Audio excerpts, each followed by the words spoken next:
আগে সিগন্যাল দিয়েন লাইভে যে একটা সিগন্যাল দিয়েন।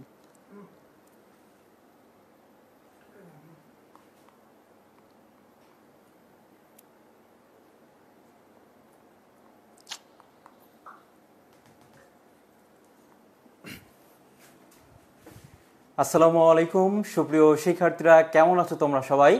বরাবরের ন্যায় বাংলা ধামাকা ক্লাস নিয়ে হাজির হয়েছি আমি জিলানী হোসেন যাই।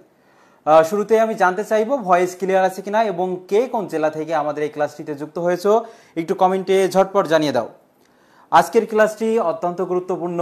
প্রতিটা ক্লাসের ন্যায় আজকের আলোচ্য টপিক হচ্ছে উপসর্গ, অনুসর্গ এবং যে টপিকগুলো গুরুত্বপূর্ণ প্রতি বছর প্রশ্ন এসে থাকে সেগুলো নিয়ে আলোচনা করব। আমি 1 মিনিট সময় নিব, তোমরা একটু জানিয়ে দাও যে সব কিছু ঠিকঠাক আছে কিনা, ভয়েস ক্লিয়ার আছে কিনা এবং পিছনে স্লাইড স্পষ্ট বোঝা যাচ্ছে কিনা, একটু ঝটপট জানাও।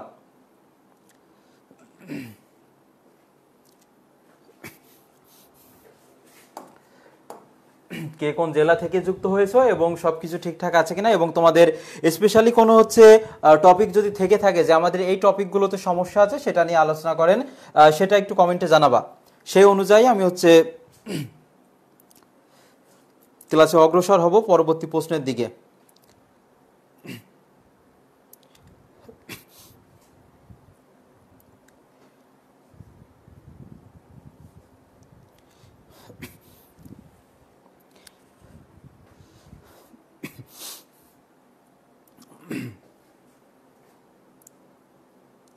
আজকের ক্লাসটি যারা নার্সিং ভর্তিচ্ছু শিক্ষার্থী রয়েছে এইচএসসি 25 ব্যাচে যারা আছো, যারা ফার্স্ট টাইম পরীক্ষা দিবে, ইতিমধ্যে পরীক্ষা তো প্রায় শেষের দিকে, তোমাদের এখনো ভর্তির মৌসুম রয়েছে, ভর্তি উৎসব চলছে আমাদের নিউরন দেশের সর্ববৃহৎ নার্সিং কোচিং নিউরন নার্সিং কোচিংয়ে। সেখানে সর্বোচ্চ ডিসকাউন্টে ভর্তি হতে পারবে তোমরা এবং ভর্তি হলে তো এক সেট বই তোমরা পাবেই। আর দ্বিতীয়ত যারা সেকেন্ড টাইম এবং থার্ড টাইম দিবে মনস্থির করেছো তাদের জন্য স্পেশাল অফার রয়েছে এবং এই ক্লাসটি একই সাথে যারা ডিসিইউ দিবে তাদের জন্য, অর্থাৎ ঢাকা সেন্ট্রাল ইউনিভার্সিটিতে পরীক্ষা দিবে তাদের জন্য সমানভাবে গুরুত্বপূর্ণ। তাহলে শুরুতে আমরা মূল ক্লাসে যাই। দেখো আমাদের শুরুতে যে প্রশ্নটি রয়েছে অত্যন্ত গুরুত্বপূর্ণ প্রশ্ন এবং প্রতি বছর এই টপিক থেকে কিন্তু একটা প্রশ্ন এসেই থাকে। ভাষার মূল উপকরণ কি একটু জানাও ঝটপট। ভাষার মূল উপকরণ, ভাষার মূল উপকরণ কি একটু জানাও এবং আমি প্রতিটা প্রশ্নের ব্যাখ্যা দিয়ে দিব। তোমরা এগুলো কিন্তু খাতায় নোট করে রাখবে।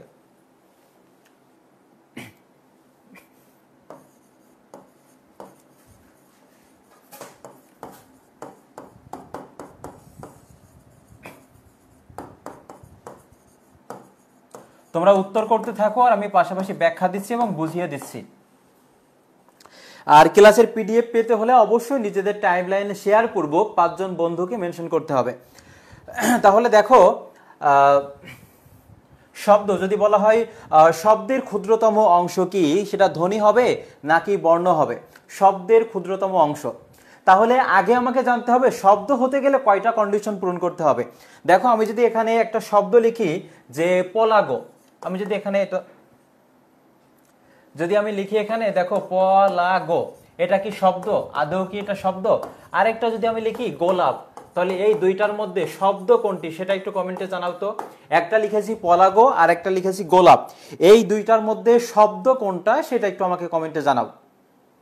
আর এটা তো অবশ্যই জানাবে যে ভাষার মূল উপকরণ কি। আমি একটা প্রশ্ন ধরবো এবং ওই টপিক থেকে বিগত বছরে এবং যে প্রশ্নগুলো সামনে আসার সমূহ সম্ভাবনা রয়েছে সেগুলো নিয়ে আলোচনা করব। অর্থাৎ একটা প্রশ্ন শুধু প্রশ্নই না, বাকি তিনটা উত্তর কেন হলো না এবং ওই টপিকটা ধরে বিস্তারিত সবই বুঝিয়ে দিব। দেখো এখানে শব্দ হতে গেলে দুইটা শর্ত পূরণ করতে হবে। এক, বর্ণগুলো পাশাপাশি বসবে, শুধুমাত্র বসলেই হবে না, তার একটা পূর্ণ অর্থ প্রকাশ করতে হবে। শুরুতেই দেখো এখানে রয়েছে পলাগো, তাহলে দেখো এই পলাগো যদি তুমি এক নাগারে তোমার প্রিয়জনের পাশে থেকে তুমি বলতে থাকো যে পলাগো পলাগো, দেখবা 5 মিনিট পরে এমনি থেকেই তোমার প্রিয়জন তোমার কাছ থেকে পালিয়ে যাবে। তাহলে দেখো শব্দ হতে গেলে দুইটা শর্ত পূরণ করতে হয়। এক, বর্ণগুলো পাশাপাশি বসে, তাহলে প ল গ এই বর্ণগুলো দেখো পাশাপাশি বসেছে। শুধুমাত্র এই বর্ণগুলো পাশাপাশি বসলেই হবে না, তার একটা পূর্ণ অর্থ থাকতে হবে। এখানে কিন্তু পূর্ণ অর্থ দিচ্ছে না, তাহলে এটা শব্দ হবে না। গোলাপ, দেখো এটা এখানেও বর্ণগুলো পাশাপাশি বসেছে অ্যান্ড দেন এখানে একটা পূর্ণ অর্থ প্রকাশ করেছে। গোলাপ একটা ফুলের নাম, দেখো মাথায় একটা সেন্স কাজ করছে, তাহলে এটা দেখো দুইটা শর্ত পূর্ণ হয়েছে, এটা শব্দ হবে। তাহলে শব্দের ক্ষুদ্রতম অংশ কি প্রশ্ন আসতে পারে। শব্দকে ভাঙলে আমরা ধ্বনিও পাই বর্ণও পাই, তাহলে কোনটা শব্দের ক্ষুদ্রতম অংশ হবে। দেখো তোমার মন প্রচন্ড খারাপ, তুমি একটা গান লিখছো, মন খারাপ থাকলে সাধারণত কেমন গান বের হয় মুখ দিয়ে বলো তো, যে তুমি কার পোষা পাখি কাজল বড় না কি, এই ধরনের গান। তাহলে দেখো তুমি একটা গান লিখবে, তাহলে গান লেখার ক্ষেত্রে তুমি কি আগে হচ্ছে লেখা শুরু করবে নাকি মুখে বলে নিবে, কোনটা আগে সংগঠিত হচ্ছে, মুখে বলার কাজ নাকি লেখার কাজ? অবশ্যই মুখে বলার কাজ। তাহলে এটা হচ্ছে মৌখিক রূপ, ধ্বনিটা কি বলতো মৌখিক, আর বর্ণ হচ্ছে কি বলতো লৈকিক রূপ। তাহলে যেটা আগে সংগঠিত হবে সেটা তোমার ক্ষুদ্রতম অংশ। শব্দের ক্ষুদ্রতম অংশ কি হবে বলতো, ধ্বনি। এরপর বাক্য, এক বা একাধিক শব্দ পাশাপাশি বসে যখন বক্তার মনোভাব সম্পূর্ণরূপে প্রকাশ করে, স্পন্টেনিয়াসলি বলা হয়, সম্পূর্ণরূপে প্রকাশ করে, তখন তাকে কি বলা হয় বলতো, বাক্য। তাহলে বাক্যের ক্ষুদ্রতম অংশ হচ্ছে কি বলতো, শব্দ। এরপরে প্রশ্ন আসে সর্বশেষ পর্যায়ে, ভাষা, ভাষার মূল উপাদান কি আর মূল উপকরণ কি। দেখো যদি বলা হয় ভাষার মূল উপাদান, তাহলে উপাদান মানে মনে রাখবা মূল উৎস বা মেইন সোর্স, যেখান থেকে সৃষ্টি হয়েছে। একটা বিল্ডিং এর একটা ইট, এই ইটের সৃষ্টি হয়েছে কোন জায়গা থেকে, শুরুতে ছিল কাদামাটি, ওই কাদামাটি একটা শ্বাসের মধ্যে দিয়ে একটা আকৃতি করা হয়েছে, তারপর ইট ভাটায় পোড়ানো হয়েছে, সর্বশেষ পর্যায় পরিপক্ক পর্যায় হচ্ছে এই যে ইট। তাহলে মনে রাখবা এই উপাদান হচ্ছে একেবারে বেসিক মানে মেইন সোর্স, এই জায়গা থেকে সূচনা হয়েছে। আর যদি বলা হয় উপকরণটা কি, তাহলে উপকরণ মানে কি বলতো, সর্বশেষ পর্যায় বা ব্যবহার উপযোগী। খেয়াল করো এখানে ধ্বনি থেকে বর্ণ, বর্ণ থেকে শব্দ, শব্দ থেকে বাক্য, একটা প্রক্রিয়া বা প্রসেসিং এর মাধ্যমে সর্বশেষ পর্যায়। তাহলে যেটা যদি বলা হয় উপাদান কি, আর আমি দুইটা টেকনিক এখানে শিখিয়ে দিচ্ছি। দেখো যদি উপাদান বলে তাহলে মনে রাখবা ধ্বনি হবে, কি হবে বলতো, উপাদান হচ্ছে ধ্বনি। দেখো ধ্বনি বানানে এখানে কি আছে, দন্তান্ন ন আছে, আর উপাদানে এখানে কি আছে দেখো, দন্তান্ন ন আছে। এইভাবে মনে রাখতে পারো। উপকরণে দেখো এখানে ক আছে, আর আমরা যখন বাক্য লিখবো বাক্য, তাহলে বাক্য তো দেখো কি আছে, ক আছে, তাহলে বাক্য হবে উপকরণ, আর উপাদান হচ্ছে কি বলতো, সেটা ধ্বনি হবে। তাহলে এখানে কি বলেছিল, ভাষার মূল উপকরণ কি হবে, বাক্য হবে, কি হবে, বাক্য। ক্লিয়ার কিনা এটা বলো, একেবারে বেসিক টু অ্যাডভান্স তোমাদের সবগুলো আলোচনা করা হবে। প্রত্যেকেই জানাও এই অংশটুকু ক্লিয়ার কিনা। পরের প্রশ্নটিতে যাব আমরা। পরের প্রশ্নে, সবপোড়া শব্দটি কি দোষ দেখা যায় এখানে, যে সবপোড়া এখানে কি দোষ দেখা যায়, ঝটপট জানাও। আমি প্রতিটা প্রশ্নের ব্যাখ্যা দিয়ে দিব।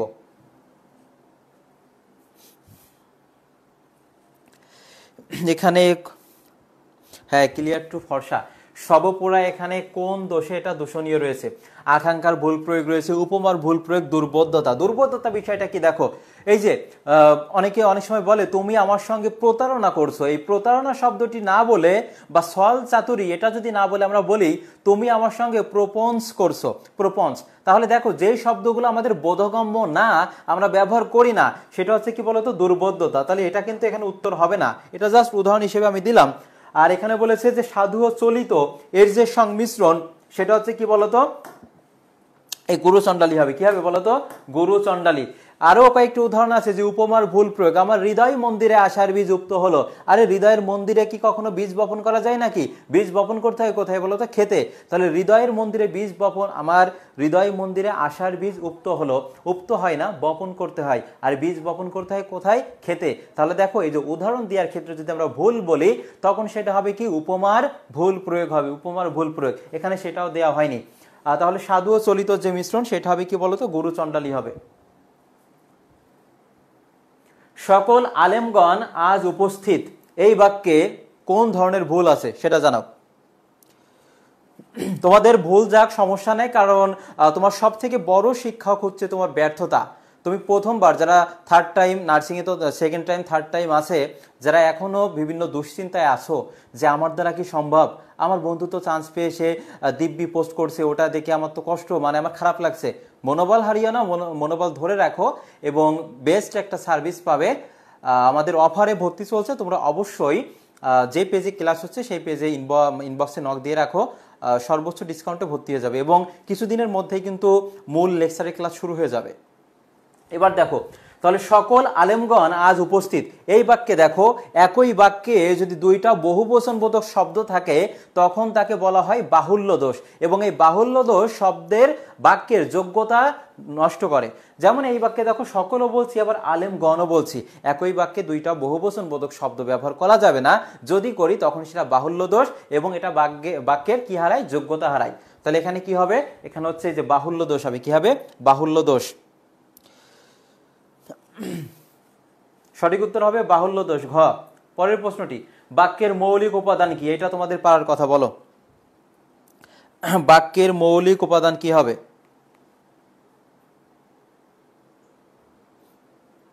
ঝটপট জানাও, আমি প্রতিটা প্রশ্নের ব্যাখ্যা দিয়ে দিব।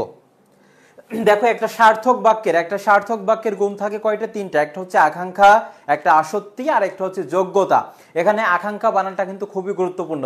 বাক্যে একটা পদ শোনার পর অন্য একটা পদ শোনার যে ইচ্ছা জাগ্রত হয় নিজের মধ্যে, সেটা হচ্ছে আকাঙ্ক্ষা। যেমন আমি প্রতিদিন, এরপরে কিছু বললে না, আমি ভাত খেয়ে, আর কিছু বললে না। তাহলে দেখো, এই যে একটা বাক্যের একটি অংশ বলে তুমি নিশ্চুপ রয়েছো, এরপরে কিছু বললে না, কিন্তু এটা শোনা জাগ্রত, মানে মনের ইচ্ছা একটা জাগ্রত হচ্ছে যে এরপরে কি হতে পারে। তাহলে দেখো, এটা হচ্ছে আকাঙ্ক্ষা।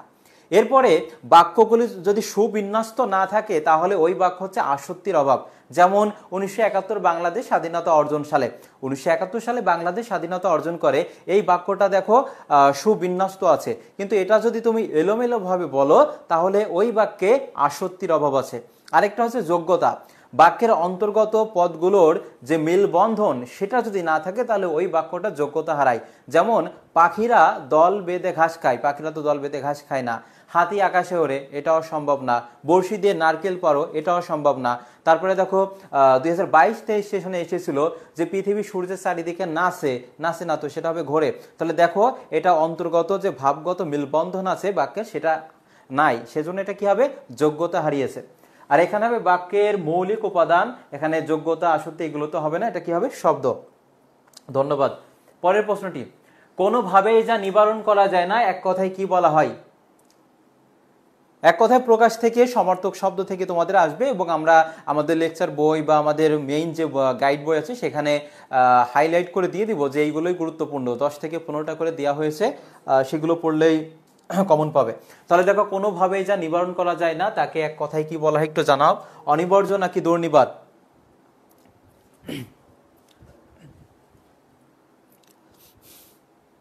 হ্যাঁ, এটা সবাই পারবে, অনিবার্য।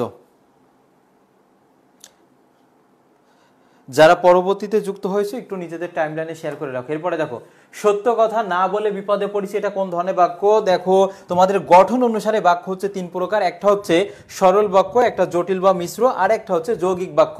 তাহলে এখানে দেখো বলেছে সত্য কথা না বলে বিপদে পড়েছি, এটা কোন ধরনের বাক্য? তাহলে গঠন অনুসারে বাক্য কয় প্রকার? গঠন অনুসারে বাক্য হচ্ছে 3 প্রকার। এক হচ্ছে সরল বাক্য, এখান থেকে তোমরা একটা মার্ক কমন পাবে হবো, সেটা হচ্ছে ইংরেজিতেও থাকে সিম্পল, কমপ্লেক্স, কম্পাউন্ড, আর হচ্ছে বাংলা হচ্ছে সরল, জটিল বা মিশ্র, আর একটা হচ্ছে যৌগিক বাক্য। জটিল বা কি হবে, মিশ্র, আর একটা হচ্ছে কি যৌগিক বাক্য, যেটা হচ্ছে কম্পাউন্ড সেন্টেন্স।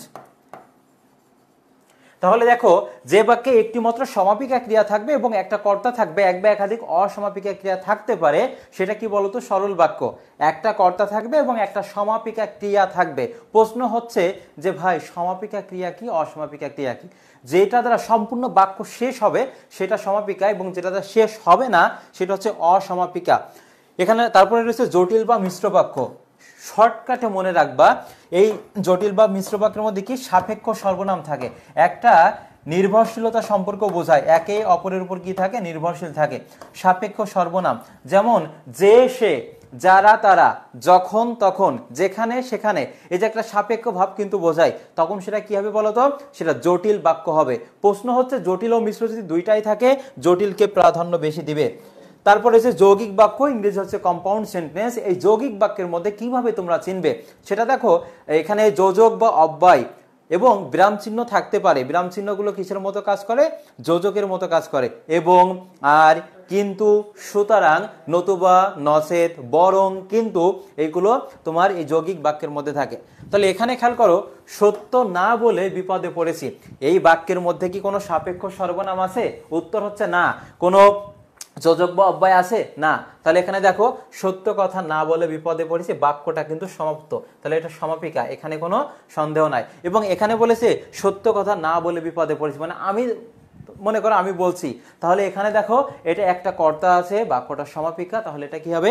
সরল বাক্য হবে। কি হবে বলো তো? সরল বাক্য। সঠিক উত্তর হচ্ছে বি। হ্যাঁ হয়েছে। পরের প্রশ্নটি দেখো, বাক্য স্থিত মানে বাক্যে অবস্থিত পদ সমূহের অন্তর্গত ভাবগত মিল বন্ধনের নাম কি? বলো। বাক্য স্থিত পদ সমূহের অন্তর্গত ভাবগত মিল বন্ধনের নাম কি? ঝটপট জানাও। হ্যাঁ, ডিসিউতে তোমাদের হচ্ছে নেগেটিভ মার্ক থাকবে।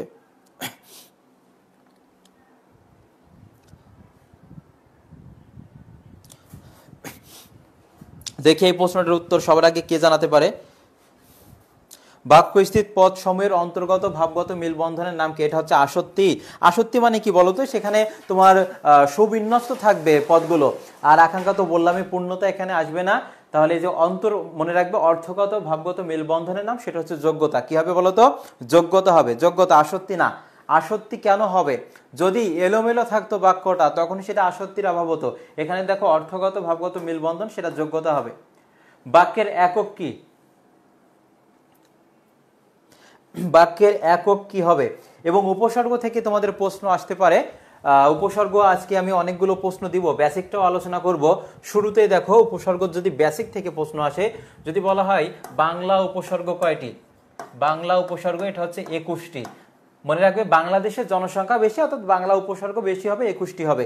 এরপর হচ্ছে তৎসম, তৎ মানে তার, সম মানে সমান, সংস্কৃতের সমান। সেটা এইভাবে মনে রাখবে যে তুই বিষ খা, তোমাকে খাইতে বলছি না, ছন্দ মেলানোর জন্য। তাহলে তুই থেকে তৎসম, আর বিষ থেকে বিষ, তাহলে তৎসম বা সংস্কৃত উপসর্গ কয়টি হবে? 20টি হবে। এখান থেকে প্রশ্ন কেমন আসে? যেমন আমি যদি একটা শব্দ লিখি হার, হারের আগে যদি আমরা প্রযুক্ত করি কি হবে বলতো? প্রহার। আমরা যদি বি যুক্ত করি তাহলে কি হবে? বিহার। যদি সমযুক্ত করি কি হবে? সমহার। যদি উপযুক্ত করি কি হবে বলতো? উপহার। তাহলে দেখো এই যে বি আছে, উপ আছে, প্র আছে, সম, এগুলো উপসর্গ। এদের আলাদা নিজস্ব কোনো অর্থ নাই, কিন্তু কোন শব্দের পূর্বে বসে অর্থ তৈরি করে। এই জন্য কি উপসর্গের অর্থ বাচকতা নেই, কিন্তু কি বলে? অর্থ দ্যোতকতা আছে। এবার প্রশ্ন আসতে পারে যে খাস মহল, আমি লিখে দিই আরবি উপসর্গগুলো। এটা দেখো আম, তারপর আছে খাস আছে, আম খাস, তারপর আছে গড় লা, তারপর আছে বাজে খয়ের, বাজে খয়ের, এইগুলো হচ্ছে তোমার আরবি উপসর্গ। এখান থেকে তোমাদের প্রশ্ন কেমন আসবে খেয়াল করো, সবগুলো আমি বলে দিচ্ছি। দেখো যদি বলা হয় যে আম মোক্তার, আম মোক্তার শব্দের আম কোন ধরনের উপসর্গ? কি হবে? আরবি উপসর্গ হবে। এরপর আসতে পারে খাস মহল, খাস মহল শব্দের খাস কোন ধরনের উপসর্গ? কি হবে? আরবি উপসর্গ হবে। এরপর আসতে পারে গড় মিল, গড় মিল শব্দের গড় কোন ধরনের উপসর্গ? কি হবে? তোমার আরবি উপসর্গ। এরপরে যেটা বেশি এসে থাকে যে লাপাত্তা, লাপাত্তা শব্দের লা কোন ধরনের উপসর্গ? এটা আরবি উপসর্গ। আর বাজে খয়ের আছে। তারপরে এখানে তোমার ফার্সি উপসর্গ আছে। যেমন যদি বলা হয় বরবাদ, বরবাদ শব্দের বর কোন ধরনের উপসর্গ? ফার্সি উপসর্গ হবে। এরপর যেটা বেশি আসে যে নিমরাজি, নিমরাজি শব্দের নিম কোন ধরনের উপসর্গ? সেটা কি? ফার্সি। এবং এই নিম দ্বারা আধা বা আংশিক অর্থে ব্যবহৃত হয়। তারপর আছে ইংরেজি উপসর্গ। ইংরেজি উপসর্গ কেমন? দেখো প্রশ্ন আসে যে হাফ হাতা শব্দের হাফ কোন ধরনের উপসর্গ? কি হবে বলতো? ইংরেজি উপসর্গ। আম খাস গড়লা বাজে খয়রা, এখানে দেখো শব্দ। সঠিক উত্তর এখানে কি হবে? শব্দ হবে। পরের প্রশ্নটি, আকাঙ্ক্ষা আসক্তি যোগ্যতা বাক্যের কি? একেবারে বেসিক করছেন এটা। আকাঙ্ক্ষা আসক্তি আর যোগ্যতা এগুলো বাক্যের কি বলো?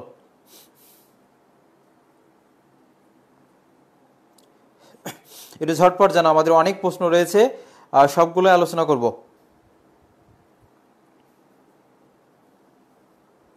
100+ শেয়ার হইলে আমি প্রায় 100টা প্রশ্ন আলোচনা করব, যদি 100+ শেয়ার তোমরা করতে পারো। তাহলে যে আকাঙ্ক্ষা আসক্তি যোগ্যতা বাক্যের হচ্ছে গুণ হবে। একটি সার্থক বাক্যের 3টা গুণ থাকে, একটা হচ্ছে আকাঙ্ক্ষা, একটা আসক্তি আর যোগ্যতা, এটা হচ্ছে গুণ হবে। আমার হৃদয় মন্দিরে আশার বীজ উক্ত হইল, বাক্যটিতে কোন দোষ আছে বলো? ভুল যাক, ভুল উত্তর দিয়েছো সমস্যা নেই, ভুল থেকেই তো শিক্ষা নিবে। বাগধারার পরিবর্তন দেখো, পটল তোলা মানে মারা যাওয়া বোঝায়, কিন্তু এখানে পটল তোলা না বলে তুমি যদি বলো আলু তোলা তাহলে সেখানে বাগধারার দোষ আছে। উপমার ভুল প্রয়োগ তো এটা হয় কিনা দেখি। আর গুরুচণ্ডালী যেটা সাধু চলিতের যে মিশ্রণ সেটা গুরুচণ্ডালী। বাহুল্য দোষ, প্রয়োজনের অতিরিক্ত যখন তুমি ব্যবহার করবে শব্দগুলো তখন সেটা বাহুল্য দোষ হবে এবং এটা বাক্যের যোগ্যতা হানি করে বা যোগ্যতা হারায় এর মাধ্যমে। এখানে সঠিক উত্তর অনেকে ঘ বলেছ না, ঘ হবে না। এখানে দেখো, আমার হৃদয় মন্দিরে আসার বীজ যুক্ত হলো, হৃদয়ের মন্দিরে বীজ বপন করা যায় না, বীজ বপনের ক্ষেত্র হচ্ছে খেতে বপন করা হয় বীজ। তাহলে দেখো, এই যে উদাহরণ দেওয়ার ক্ষেত্রে আমরা যদি ভুল বলি তখন সেটা হবে উপমার ভুল প্রয়োগ, উপমার ভুল প্রয়োগ হবে, গ হবে গ। মেঘ গর্জন করলে ময়ূর নৃত্য করে, খুবই গুরুত্বপূর্ণ এই প্রশ্নটি। মেঘ গর্জন করলে ময়ূর নৃত্য করে, এটা হচ্ছে তোমার কোন ধরনের বাক্য বলো? মেঘ গর্জন করলে ময়ূর নৃত্য করে, ঝটপট জানাও।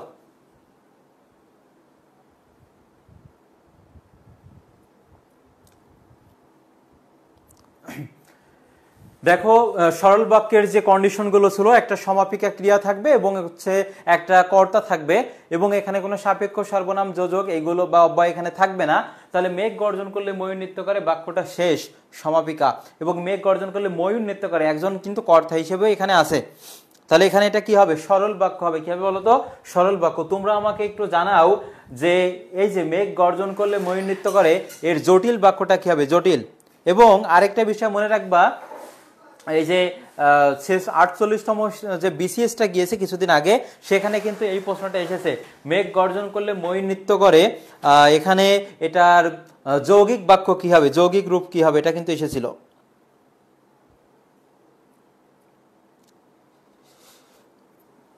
তাহলে এটা এখানে সঠিক উত্তর কি হবে? সরল বাক্য হবে। মেঘ গর্জন করলে ময়ূর নৃত্য করে, দেখো এখানে এটা সরল বাক্য হবে। তোমরা আমাকে একটু জানাও যে এটার যদি বলা হয় যে জটিল রূপ কি হবে, জটিল জটিল রূপ কি হবে একটু জানাও। জটিল রূপের ক্ষেত্রে এখানে সাপেক্ষ সর্বনাম থাকবে, অর্থাৎ যে সে যারা তারা যখন তখন এগুলো। তাহলে যখন মেঘ গর্জন করে যদি সময়কে ইন্ডিকেট করে তখন সেটা কি হবে বলতো? যখন তখন ব্যবহার করবে। যখন মেঘ গর্জন করে তখন ময়ূর নৃত্য করে, এটা হচ্ছে তোমার সঠিক উত্তর। যখন মেঘ গর্জন করে তখন ময়ূর নৃত্য করে, এটা হচ্ছে তোমার জটিল রূপ হবে। আর এটা এখানে সরল বাক্য হবে। পরের প্রশ্নটি, বাক্যে এক পদের পর অন্য পদ শোনার যে ইচ্ছা তাকে কি বলা হয়? বাক্যে একটি পদ শোনার পর অন্য পদ শোনার যে ইচ্ছা জাগ্রত হয় তাকে কি বলা হয়? একটু ঝটপট জানাও।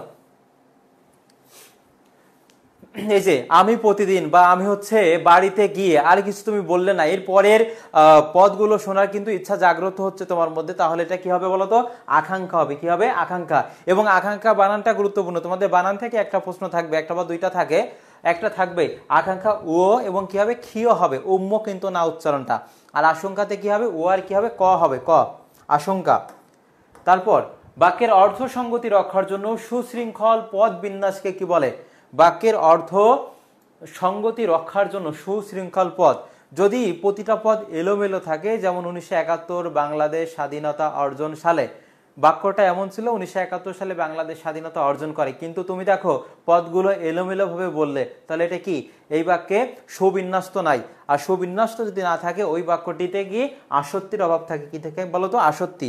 প্রশ্নটা এমনও আসতে পারে, নিচের কোনটি একটি সার্থক বাক্যের গুণ নয়? নিচের কোনটি একটি সার্থক বাক্যের গুণ নয়? খেয়াল করে এখানে এই যে আসক্তি দিয়ে দিবে অপশনে, ঘ নম্বর অপশনে দেখা গেল এই যে তিনটা থাকবে, আকাঙ্ক্ষা, আসক্তি, যোগ্যতা, আর একটা থাকবে আসক্তি। এই আসক্তি কিন্তু হবে না, এটা হচ্ছে মাদকের প্রতি তীব্র নেশাকে বলা হয়, এটা কিন্তু হবে না। সঠিক বানান হচ্ছে যে আসক্তি।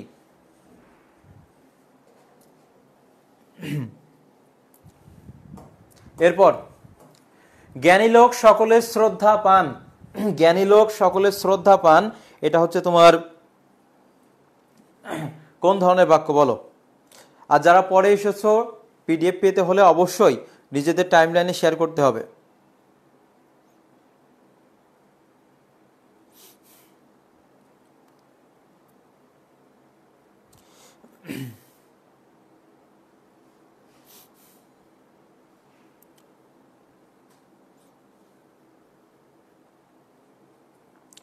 একটু ঝটপট জানো এটা কি হবে।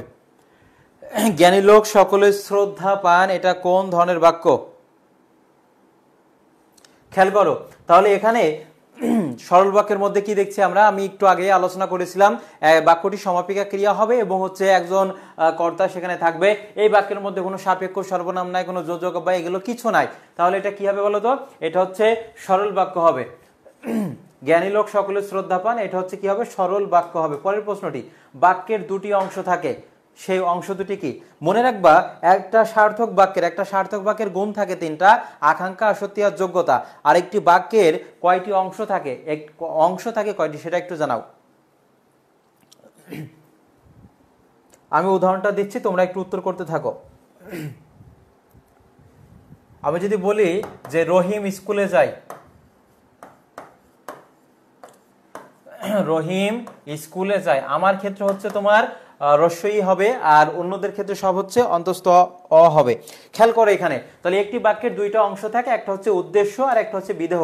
আমি এখানে লিখেছি দেখো, রহিম স্কুলে যায়, তাহলে একটা বাক্যে যার সম্পর্কে কিছু বলা হবে সে হচ্ছে উদ্দেশ্য, তাহলে রহিম সম্পর্কে বলা হচ্ছে, রহিম হচ্ছে উদ্দেশ্য, আর উদ্দেশ্য সম্পর্কে যা বলা হয় সেটা হচ্ছে বিদেহ।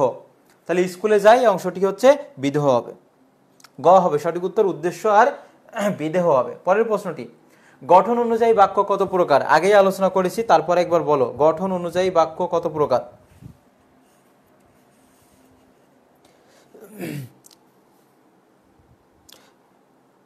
বাক্যের প্রকারভেদ আলোচনা করা হচ্ছে, এরপর হচ্ছে উপসর্গ অনুসর্গ থেকে আলোচনা করব, তারপর হচ্ছে প্রথম পত্র থেকে যে প্রশ্নগুলো আসতে পারে সেগুলো আলোচনা করা হবে। গঠন অনুযায়ী বাক্য হচ্ছে তিন প্রকার, একটা হচ্ছে সরল বাক্য, একটা জটিল বাক্য, আর একটা হচ্ছে যৌগিক বাক্য হবে। আর অস্তিবাচক ও নেতিবাচক এখান থেকেও আসতে পারে। অস্তিবাচক মানে হ্যাঁ বোধক বাক্য, হ্যাঁ বোধক বাক্যের মধ্যে না থাকবে না, বিপরীত শব্দ থাকতে পারে। আর নেতিবাচকের মধ্যে অবশ্যই অবশ্যই না থাকবে এবং বিপরীত শব্দ থাকবে। যেমন মানুষ হচ্ছে মরণশীল, মানুষ মরণশীল, তাহলে তোমাকে বলতে পারে এটা হচ্ছে নেতিবাচক কি? নেতিবাচক কি একটু জানাও।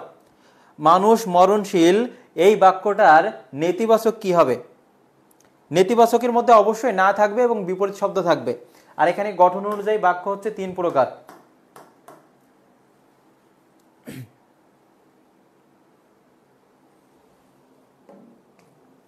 বলো সঠিক উত্তর কি হবে, ঝটপট জানাও। হ্যাঁ, এগুলো তো সহজই, অনেকের কাছে এগুলো সহজ। এটা হচ্ছে যে বাক্যে একটি মাত্র কর্তা থাকবে এবং একটি মাত্র সমাপিকা ক্রিয়া থাকবে তাকে কোন ধরনের বাক্য বলা হয়। এবং মনে রাখবা অসমাপিকা ক্রিয়া শেষে এ বিভক্তি থাকে। যেমন আমি যদি এখানে উদাহরণ দিই, প্রভাতে সূর্য উঠলে, যদি বলা হয় প্রভাতে সূর্য উঠলে, এরপরে আর তুমি কিছু বললে না, তাহলে দেখো এই বাক্যটি তোমার সমাপ্ত হয়নি, শেষ হয়নি। এটা হচ্ছে অসমাপিকা ক্রিয়া এবং এই অসমাপিকা ক্রিয়া শেষে কি থাকে? এ বিভক্তি থাকে। কোন বিভক্তি থাকে? এ বিভক্তি থাকে। এখানে সঠিক উত্তর হবে সরল বাক্য হবে। কি হবে? সরল বাক্য, একটি কর্তা একটি সমাপিকা ক্রিয়া। সহজ প্রশ্ন এগুলো। তার বয়স হলেও বুদ্ধি হয়নি, কোন ধরনের বাক্য? তার বয়স হলেও বুদ্ধি হয়নি, এটা কোন ধরনের বাক্য? হ্যাঁ, মানুষ অমর নয় হবে। মজিদ, ধন্যবাদ তোমাকে। তার বয়স হলেও বুদ্ধি হয়নি, এটা কোন ধরনের বাক্য? অনেক বড় বড় হচ্ছে বাক্য থাকবে, কিন্তু সেই বাক্যের মধ্যে যদি কিছু সিগন্যাল তুমি দেখতে পাও, যে হলেও, করলেও, বললেও, চললেও, মানে অনেকে বলে হচ্ছে বাক্যে সে যদি লেও থাকে, অর্থাৎ তোমার হচ্ছে ওই যে অসমাপিকা ক্রিয়া একের অধিক থাকতে পারে কিন্তু তোমার সরল বাক্যে, কিন্তু সমাপিকা কিন্তু একটাই থাকবে। লোকটিকে দেখে বয়স্ক মনে হলেও খুব বেশি বয়স হবে বলে মনে হয় না। দেখো বাক্যটা একটু অনেক বড়, তুমি ভাববে যে বড় বাক্য, এটা যৌগিক হতে পারে, কিন্তু না। দেখো এই যে হলেও, করলেও, মারলেও, খেলেও, এগুলো সব হচ্ছে কি বলতো? তোমার সরল বাক্য হবে। কি হবে? সরল বাক্য। 18-র গ না, 18 হচ্ছে তোমার, এই যে বললাম না, অনেক বড় দেখে তুমি উত্তর করে দিয়েছো। এটা হচ্ছে তোমার এই ও, কিন্তু এই যে অনেকে বলে ও থাকলে সেটা হচ্ছে যৌগিক বাক্য হবে, কিন্তু এই ওটা দেখো হলেও এর সঙ্গে কিন্তু একসাথে আছে, আলাদাভাবে না। এটা হচ্ছে সরল বাক্য হবে। কি হবে? সরল। গণহারে সবাই ভুল করছো, সঠিক উত্তর হবে ক, সরল বাক্য।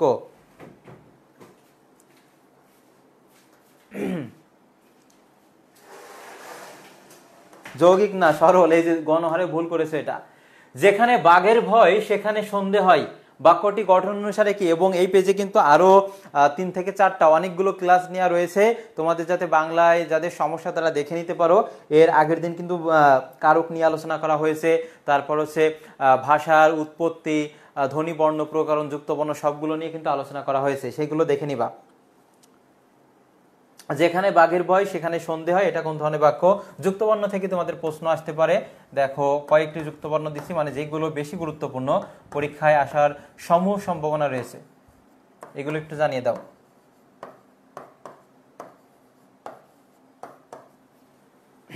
এই যুক্তবর্ণ থেকে প্রশ্ন আসলে ম্যাক্সিমাম এইগুলো থেকে আসে।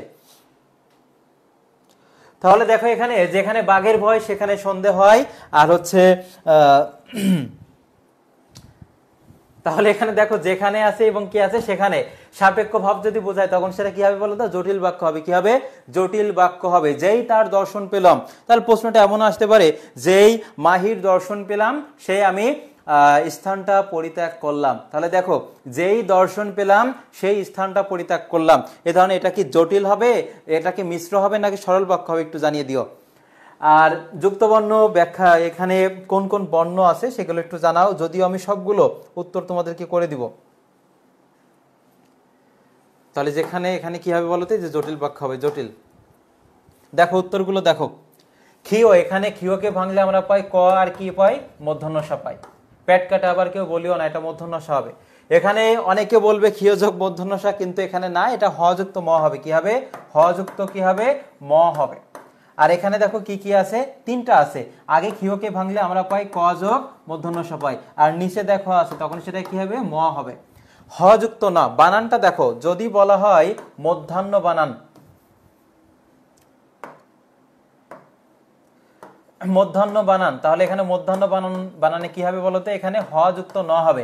মনে রাখবা মধ্যাহ্ন মানে দুপুর বেলা, সূর্যের অবস্থান কোথায় থাকে? মাঝ বরাবর থাকে বা উপরে থাকে, এই জন্যই নটা কোথায় হবে বলতো? উপরে হবে। ন যখন উপরে থাকে তখন সেটা কি হবে? দন্তান্ন ন হবে। আর নিচে থাকলে আমরা যদি লিখি এখানে পূর্বাহ্ন, পূর্বাহ্ন মানে কি বলতো? পূর্ব দিকে সূর্য ওঠে, সূর্যের অবস্থান তখন নিচে থাকে, আর নিচে থাকলে তখন সেটা কি হবে? মধ্যাহ্ন ন হবে, উপরে থাকলে হবে দন্তান্ন। আশা করি বুঝতে পেরেছো। আর পরের প্রশ্নটি দেখো, যে পরিশ্রম করে সেই সুখ লাভ করে, যে পরিশ্রম করে সেই সুখ লাভ করে, কি হবে? তোমরা অনেক সময় হতাশাগ্রস্ত হয়ে যাও যে আমার দ্বারা সম্ভব নয়, যে লাখ লাখ শিক্ষার্থী পরীক্ষা দেয় তার মধ্যে কি আমি কখনো নিজেকে স্থান করে নিতে পারবো? দেখো একজন কৃষকও, সে হচ্ছে অনেক দিন পরিশ্রম করে কিন্তু প্রায় 3-4 মাস পরে কিন্তু এটা পাকা ধানের মুখ সে দেখতে পায়। তাহলে দেখো তারও অনেক পরিশ্রম আছে, কষ্ট আছে। তোমরা এত তাড়াতাড়ি কেন হতাশ হয়ে যাবে বলো? তোমাদেরকেও লেগে থাকতে হবে সফলতার জন্য। তাহলে এখানে সঠিক উত্তর কি হবে? এই যে পরিশ্রম করে সেই সুখ লাভ করে, এটা মিশ্র বা জটিল বাক্য আছে। দেখো মিশ্র বা কি জটিল বাক্য হবে, মিশ্র বা জটিল বাক্য। তাহলে সঠিক উত্তর এখানে খ হবে। কি হবে? খ। পরের প্রশ্নটি, বিনে স্বদেশী ভাষা মিটে কি আশা, এখানে বিনে অনুসর্গটি কোন অর্থ প্রকাশ করেছে? আজকে মুখ্য টপিক ছিল উপসর্গ এবং অনুসর্গ। উপসর্গ শব্দের পূর্বে আর অনুসর্গ কি শব্দের পরে বসে। এখন প্রশ্ন হতে পারে, আমি যদি তোমাদেরকে বলি 5টা অনুসর্গের নাম বলো, অধিকাংশ শিক্ষার্থী পারবে না। তাহলে অনুসর্গ কোনগুলো আমি একবার বলছি, তোমরা একটু শোনো। আগে, পরে, পিছনে, মাঝে, মধ্যে, সামনে, সম্মুখে, অভিমুখে, বিনা, বদলে, বই, ছাড়া, পানে, দিকে, তরে। কি বললাম? মাথার উপর দিয়ে গিয়েছে। এবার দেখো বাক্যই কিভাবে প্রশ্নগুলো আসবে। যে রাতে ভাতের বদলে রুটি খাও, তাহলে এখানে বদলে এটা কি হবে? এটা হচ্ছে অনুসর্গ। আজ বাংলাদেশ বনাম শ্রীলঙ্কার খেলা, তাহলে বনামটা হচ্ছে এখানে অনুসর্গ। তোমার জন্য সন্ধ্যা অবধি ফার্ম গেটে অপেক্ষা করব, তুমি অবশ্যই আসবে ভর্তি হতে। তাহলে এখানে দেখো এই যে তোমার জন্য সন্ধ্যা অবধি, তাহলে অবধিটা কি বলতো? এখানে অনুসর্গ। প্রশ্নটা এমন এসেছিল, তুমি বই আমি বাঁচবো না, তুমি বই আমি বাঁচবো না। অনেকে ভাববে আরে বই এটা কিভাবে অনুসর্গ হয়? হ্যাঁ, বই হচ্ছে অনুসর্গ এবং এর অর্থ হচ্ছে ছাড়া, মানে তুমি ছাড়া আমি বাঁচবো না।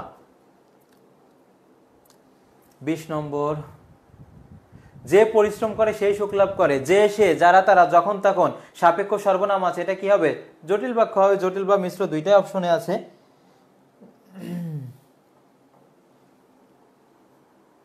এরপর বিনে স্বদেশী ভাষা মিটে কি আসে, তাহলে বিনে হচ্ছে ব্যতি রেখে। আসসালামু আলাইকুম ভাই, ক্লাসে আছি, ক্লাসে আছি, ক্লাস শেষ করে।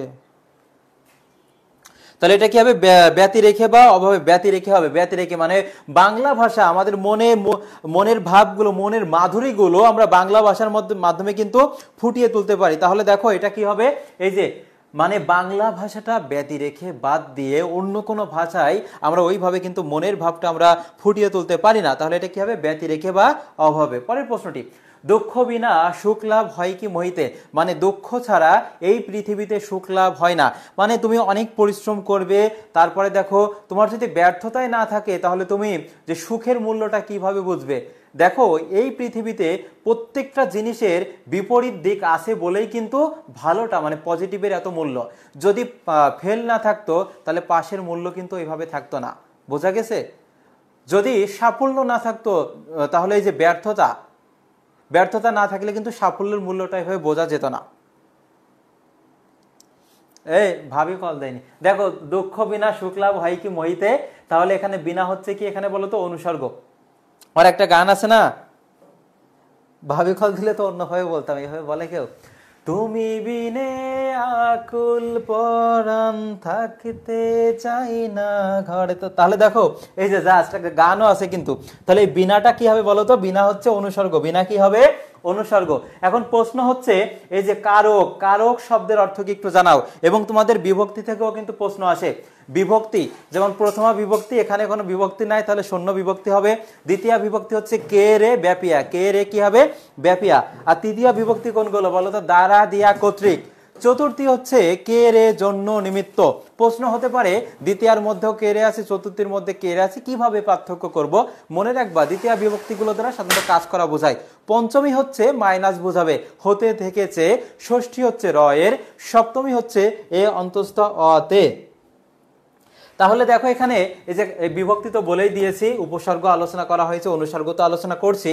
আর কারক হচ্ছে যা ক্রিয়া সম্পাদন করে বাক্যে, ক্রিয়াপদের সাথে নাম পদের যে সম্পর্ক তাকে কারক বলা হয়। এটাকে ভাঙলে আমরা পাবো ক্রিযোগ নক পাবো। কি বলতো, ক্রিযোগ নক, যা ক্রিয়া সম্পাদন করে এবং যেটা দ্বারা কাজ করা বোঝাই। তার আগে আমরা এই ধাতু চিহ্নটা দিব, এটা কিন্তু রুট চিহ্ন না। আর কিভাবে বোঝাবো বলো, গান ছন্দ সবভাবেই। তারপরেও যদি না পারো, এই দুঃখ কোথায় রাখি বলো। পরের প্রশ্নটি দেখো, শরতের পর আসে বসন্ত বাক্যে এই পরে অনুসর্গটি কোন অর্থে ব্যবহৃত হয়েছে। দেখি কে আগে জানাতে পারে এটা, যে শরতের পর আসে বসন্ত বাক্যটিতে পরে অনুসর্গটি যে অর্থ বুঝিয়েছে। তাহলে দেখো আমাদের যে গ্রীষ্ম বর্ষা শরৎ, অনেকে গ্রীষ্ম বলে, গ্রীষ্ম হয় না, কারণ যদি ব ফলা আর ম ফলা শব্দের শুরুতে থাকে বানানের আর শেষে থাকে তার উচ্চারণ হয় না। তাহলে দেখো গ্রীষ্ম হবে, গ্রীষ্ম বর্ষা শরৎ হেমন্ত শীত ও বসন্ত। তাহলে দেখো এই যে শরতের অনেক পরে কিন্তু বসন্ত আসে। তাহলে এদের মধ্যে এই ব্যাপ্তিটা স্বল্প বিরতি নাকি দীর্ঘ বিরতি বলো। গ্রীষ্ম বর্ষা শরৎ হেমন্ত শীত ও বসন্ত, শরতের অনেক পরে কিন্তু বসন্ত আসে। তাহলে বসন্ত এর বিরতিটা হচ্ছে দীর্ঘ বিরতি। যেহেতু বসন্ত এসেছে, বাংলা প্রথম পত্রে একটা কবিতার কথাই মনে পড়লো। দেখো এই যে ঋতুর রাজন হচ্ছে বসন্ত, এবং সেখানে কবিতাটি ছিল তাহারেই পরে মনে কবিতা। কি ছিল বলতো, তাহারেই পরে মনে কবিতা। এই কবিতা থেকে প্রশ্ন আসবে, যেহেতু প্রথম পত্র থেকে গত বছর এসেছে এবং ডিসিউতেও পাবে তোমরা। এটি হচ্ছে নাটকীয়, এই কবিতাটির বৈশিষ্ট্য হচ্ছে নাটকীয় সংলাপ ধর্মী কবিতা। কেমন বলতো, নাটকীয় সংলাপ ধর্মী কবিতা। এখন এখান থেকে আরো প্রশ্ন আসতে পারে, কবিতায় কবি আর কবি ভক্তের মধ্যে কথোপকথন হয়েছে। কার কার মধ্যে, কবি আর কবি ভক্তের মধ্যে কথোপকথন হয়েছে। এই কবিতাটি 1935 সালে মাসিক মোহাম্মদী পত্রিকায়, কোন পত্রিকায়, মাসিক মোহাম্মদী পত্রিকায় সর্বপ্রথম প্রকাশিত হয়। তারপর 1932 সালে দেখো সুফিয়া কামালের প্রথম স্বামী সৈয়দ নেয়াল হোসেন মারা যায়, আকস্মিক। এখন প্রশ্ন হতে পারে, এই কবিতা অপশনে এমনও থাকতে পারে, প্রকৃতি ও মানব মনের সম্পর্ক ফুটে উঠেছে কোন কবিতায়, এই তাহারেই পরে মনে কবিতায়। দেখো সুফিয়া কামালের স্বামী মারা গিয়েছিল এবং তোমার হচ্ছে শীতকালে গাছ থেকে পাতা ঝরে পড়ে, তাহলে দেখো গাছ থেকে পাতা ঝরে পড়ছে মাইনাস, তার স্বামী মারা গেছে তাহলে তার সাথে সম্পর্ক এখানে মাইনাস হচ্ছে। তাহলে দেখো প্রকৃতি ও মানব মনের একটা সম্পর্ক বা বিষাদময় রিক্ততার সুর কিন্তু এই কবিতায় ফুটে উঠেছে। এবং এই কবিতায় কিছু শব্দ অর্থ আছে যেগুলো হচ্ছে তোমার আসতে পারে যে কুহেলি শব্দের অর্থ কি তোমরা একটু জানাও তো। কুহেলি, কুহেলি শব্দের অর্থ কি? তারপর আসতে পারে যে উত্তরী শব্দের অর্থ কি, উত্তরী শব্দের অর্থ কি? তারপরে আসতে পারে অর্ঘ বিরোচন শব্দের অর্থ কি, অর্ঘ বিরোচন শব্দের অর্থ কি? সবগুলো বলে দিব, তোমরা একটু জানাও কতটুকু মনে আছে।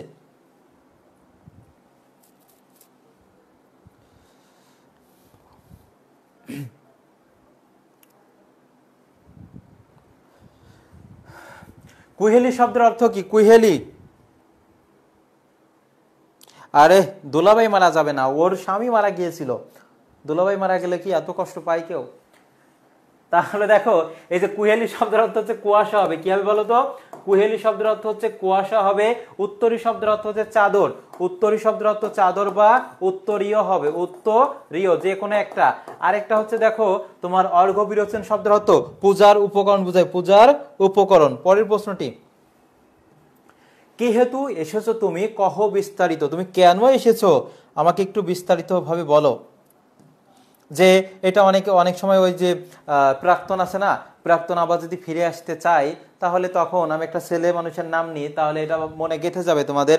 আমি যদি বলি নীরব সরকার, সে তার প্রাক্তনকে বা হচ্ছে একাকিত্ব জীবন আছে আমাদের সাথে, তোমাকে যদি বলি তোমার প্রাক্তন তোমার কাছে এসেছে, তুমি তাকে কি বলবে? তুমি বলছো কি হেতু এসেছো বা কি কেন এসেছিস বিস্তারিতভাবে বল, তুই তো আমাকে ছেঁকা দিয়ে চলে গিয়েছিস, সেখানেই ভালোভাবে থাক। তাহলে দেখো কি হেতু এসেছো তুমি কহ বিস্তারিয়া, হেতু এই অনুসর্গটি কোন অর্থে প্রকাশ পেয়েছে? তাহলে দেখো ব্যাপার, প্রার্থনা, নিমিত্ত নাকি প্রসঙ্গ? ব্যাপার এখানে হবে না, প্রার্থনাও হবে না, তারপরে প্রসঙ্গ হবে না, এখানে কি হবে? নিমিত্ত হবে। কারণ প্রাক্তনকে দেখলে কেউ প্রার্থনা করে না, একদম জায়গা আর কিছু যাই হোক, এখানে কি হবে? নিমিত্ত হবে। কি হবে? নিমিত্ত। পরের প্রশ্নটি, সীমার মাঝে অসীম তুমি বাক্যে অনুসর্গটি কোন অর্থে ব্যবহৃত হয়েছে? তাহলে অনুসর্গ কোনটা বলো তো এখানে? মাঝে। অনুসর্গ কোনগুলো? আবারও বলছি, আগে, পরে, পিছনে, মাঝে, মধ্যে, সম্মুখে, বিনা, বদলে, পানে, দিকে, তরে, এগুলো অনুসর্গ। শব্দের পরে বসে, উপসর্গ শব্দের পূর্বে বসে। তাহলে বলেছে সীমার মাঝে অসীম তুমি, তাহলে এই যে মাঝে এখানে অনুসর্গ, এই মাঝে কোন অর্থে ব্যবহার করা হয়েছে? আমরা 25-এ আছি। সীমার মাঝে অসীম তুমি, বলো কি হবে?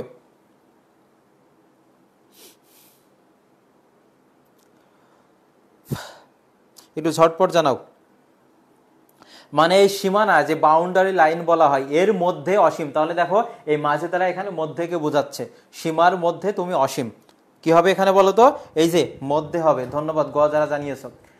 নিমেষ তরে ইচ্ছে করে বিকট উল্লাসে, এখানে অনুসর্গ কোনটি সেটা বলো। এই যে এই বাক্যের মধ্যে নিমেষ তরে ইচ্ছে করে বিকট উল্লাসে, এখানে হচ্ছে অনুসর্গ কোনটি? এবং এর পাশাপাশি দেখো আমি আরেকটা কবিতা এখানে আলোচনা করে দিই, যেহেতু কবিতা থেকে তোমাদের প্রশ্ন আসবে। আমি যদি এখানে বলি যে 18 বছর বয়স কবিতা, বা এখানে কাজী নজরুল ইসলামের উপন্যাসগুলো একটু বলে দিই, কারণ এখান থেকে তোমাদের ডিসিউ বলো বা হচ্ছে নার্সিং বলো সব জায়গায় প্রশ্ন আসবে। যেমন বাকুমদারা, এই বাকুমদারা আমরা খুব সহজেই যে কাজী নজরুল ইসলামের উপন্যাসগুলো মনে রাখতে পারবো। সেটা হচ্ছে দেখো বাঁধনহারা, বাঁধনহারা বানানে কি হবে বলতো? চন্দ্রবিন্দু হবে। এরপর কু থেকে কি হবে বলতো? কু থেকে হবে কুহেলিকা হবে। কি হবে? কুহেলিকা। আর ম থেকে কি হবে বলতো? মৃত্যু খোদা। কি হবে? মৃত্যু খোদা। এইগুলো হচ্ছে তোমার কাজী নজরুল ইসলামের উপন্যাস। কার বলতো? সংক্ষেপে লিখছি কাজী নজরুল ইসলামের উপন্যাস। এরপর যদি বলে রবি ঠাকুর, রবি ঠাকুরের থেকে কোনগুলো আসতে পারে? সংক্ষেপে আমি লিখি। দেখো প্রশ্নটা এমন আসতে পারে যে শেষের কবিতা, অনেকবার এসেছে এটা, শেষের কবিতা কোন ধরনের সাহিত্যকর্ম? তাহলে শেষের কবিতা এটা কি বলতো? উপন্যাস। আর শেষ লেখা সেটা হবে কাব্য। আর কাজী নজরুল ইসলামের থেকে আসতে পারে যে ব্যথার দান রিক্তের বেদন, লিখেই দিই, কমন আসলে দেখাইতে পারবো, কারণ এখান থেকে কমন আসবেই আসবে। ব্যথার দান, এরপরে দেখো রিক্তের বেদন, রিক্তের বেদন, তারপর হচ্ছে শিউলি মালা, তারপর হচ্ছে পদ্ম গোক্র, এগুলো কি বলতো, শিউলি মালা, এগুলো তোমার সব হচ্ছে গল্প গ্রন্থের মধ্যে যাবে। আর সুকান্ত ভট্টাচার্য সেখান থেকেও আসতে পারে, এখানে লিখে দিচ্ছি দেখো। সুকান্ত ভট্টাচার্য যে 18 বছর বয়স কবিতা লিখেছে, মাত্র 21 বছর বয়সে, মানে 20 বছর 9 মাস, এটা মাত্র 21 বছর বলা হয়, মাত্র 21 বছর বয়সে মারা যায় যাদবপুর টিবি হাসপাতালে 1947 সালে।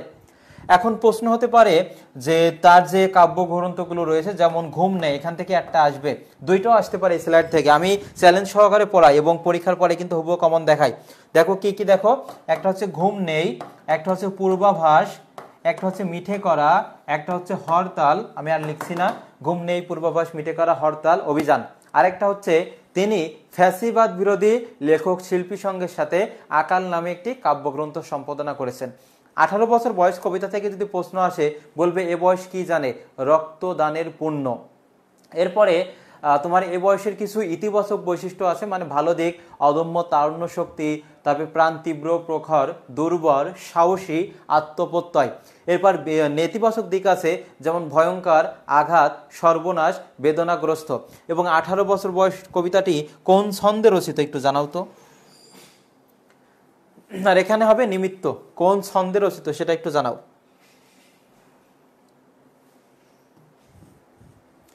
অনুসর্গ কি বা কোন ধরনের পদ, অনুসর্গ কি বা কোন ধরনের পদ, এটা উত্তর করতে থাকো। এখানে আমি আরেকটা কবিতা আলোচনা করে দিই, সেটা হচ্ছে তোমাদের যদি বলি ফেব্রুয়ারি 1969 কবিতা, এখান থেকে প্রশ্ন আসবে তোমাদের। ফেব্রুয়ারি মানে যেগুলো একদম ক্রিম তথ্য সেইগুলো আমি বলছি। ফেব্রুয়ারি 1969 কবিতা, এটা হচ্ছে দেখো একটা জাগরণ, যেমন 1947 সালে দেশ ভাগের পর, 1952 সালে ভাষা আন্দোলন, 54 সালে যুক্তফ্রন্ট নির্বাচন, তারপর হচ্ছে 58 সালে মার্শাল ল, 62 সালে শিক্ষা আন্দোলন, তারপর 66 সালে আছে 6 দফা, 69-এর গণ অভ্যুত্থান, সেটাই যে ফেব্রুয়ারি 1969-এর গণ অভ্যুত্থান, 70 নির্বাচন, 71-এর মহান মুক্তিযুদ্ধ। দেখো এটা ধারাবাহিকভাবে একটা আর একটার সাথে কিন্তু সামঞ্জস্যতা আছে। ফেব্রুয়ারি 1969 কবিতায় দুইজন ভাষা শহীদের নাম আছে, কয়জন বলো তো? দুইজন, একজন হচ্ছে সালাম আর একজন হচ্ছে বরকত, একজন সালাম আর একজন হচ্ছে বরকত। এবং সালাম আর বরকত সম্পর্কে যে লাইনগুলো আছে একেবারে খেয়ে ফেলবা। কার চোখ আজ আলোচিত ঢাকা, কার মুখ আজ তরুণ শ্যামল পূর্ব বাংলা, এই ধরনের লাইন আছে। এবং ঘাতকের থাবার সম্মুখে বুক পাতে কে, সেটা হবে কি বরকত, ঘাতকের থাবার সম্মুখে বুক পাতে বরকত। এরপরে যদি বলা হয় ভাষা শহীদ, না, ভাষা শহীদ হচ্ছে দুইজন, ভাষা শহীদ বাদে যদি বলা হয় ফেব্রুয়ারি 1969-এ কয়জন শহীদ হয়েছে, সেক্ষেত্রে হবে কি 3 জন, একজন হচ্ছে আসাদুজ্জামান মতিউর আর ডক্টর শামসুজ্জোহা। যারা রাজশাহী বিশ্ববিদ্যালয়ে পরীক্ষা দিতে গিয়েছো বা যাবে, দেখবা সামনে মানে প্রশাসনিক ভবনের সামনে যে গোল একটা বৃত্তাকার আছে, সেটা হচ্ছে জুহা চত্বর বলা হয়। এটা হচ্ছে দেখো তাহলে 3 জন শহীদের কথা, আর ভাষা শহীদ হচ্ছে 2 জন। আর যদি একটু ডিপলি কোশ্চেন এসে থাকে তাহলে আসবে যে সেই ফুল আমাদের প্রাণ, সেই ফুল আমাদের প্রাণ, এখানে সেই ফুল দ্বারা কি বুঝিয়েছে, তাহলে সেই ফুল দ্বারা এখানে বাংলা ভাষাকে বোঝায়, কাকে বলতো? বাংলা ভাষাকে। আর যদি বলা হয় হৃদয়ের হরিত উপত্যকা, হৃদয়ের হরিত উপত্যকা দ্বারা কি বোঝায় বলতো? এটা হবে পূর্ব বাংলাকে, কাকে বলা হয় তো? পূর্ব বাংলা বোঝায়, যে সুজলা সুফলা শস্য শ্যামলা আমাদের এই বাংলাদেশ। এই মোটামুটি এই টপিকগুলো থেকে মানে বিষয়গুলো থেকে আসতে পারে। অনুসর্গ হচ্ছে দেখো এখানে অব্যয় হবে, অব্যয় যার কোনো ব্যয় নেই।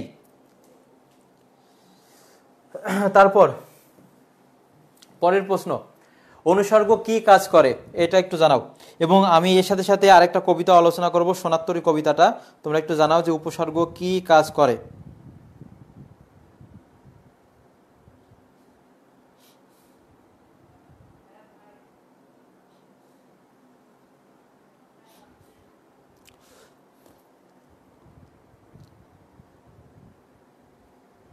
একটু ঝটপট জানাও, উপসর্গ কি কাজ করে।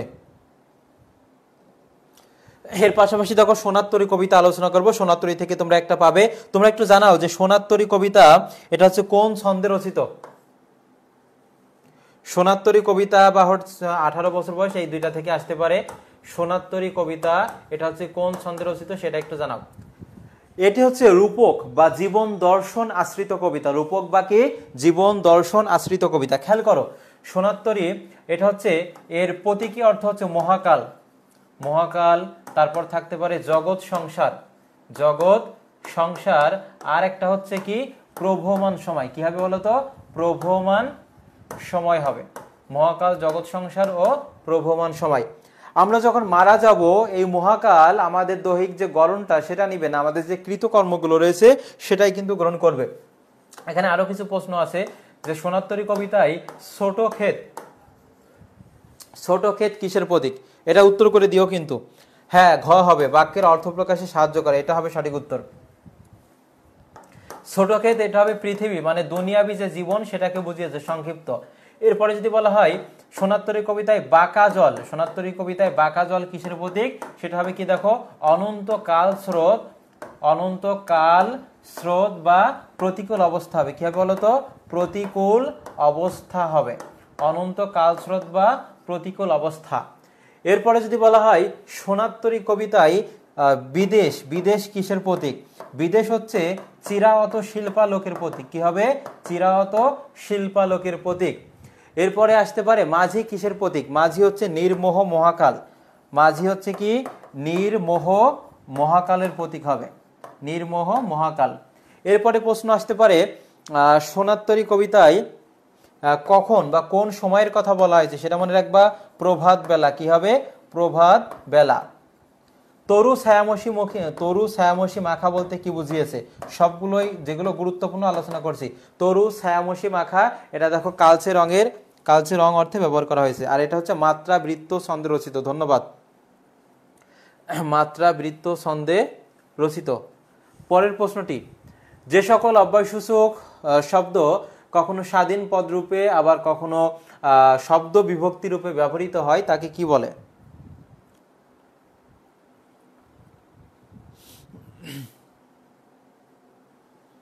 একটু ঝটপট জানাও।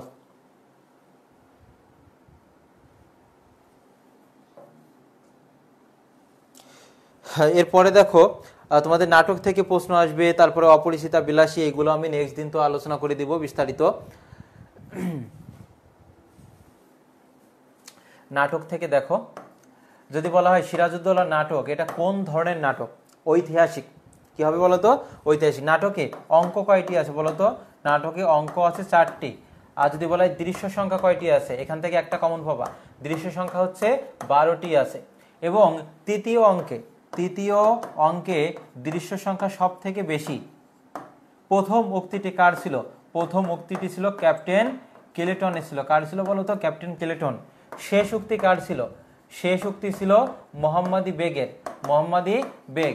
এই মোহাম্মদী বেগের মধ্যে অকৃতজ্ঞতার যে একটা পরিচয় সেটা আছে, কারণ এই মোহাম্মদী বেগই কিন্তু সিরাজের বাড়িতে লালিত পালিত হয় এবং শেষে টাকার বিনিময়ে, দেখো 10,000 টাকার বিনিময়ে সিরাজকে হত্যা করেছিল। অগ্রিম নিয়েছিল কত টাকা? অগ্রিম নিয়েছিল 5,000 টাকা নিয়েছিল। কয় টাকা? 5,000 টাকা নিয়েছিল। এবং প্রশ্নটা এমন আসতে পারে সিরাজউদ্দৌলা নাটকে কোনটি সিরাজকে পতনের দিকে বেশি ধাবিত করেছে? তার অপরিণামদর্শিতা, বা এখানে আরেকটা মনে রাখবা, প্রাসাদ ষড়যন্ত্র। তোমার যদি নিজের লোক তোমাকে ক্ষতি করতে চায় তাহলে কিন্তু অপরের প্রয়োজন হয় না, তোমার ক্ষতি অবধারিত।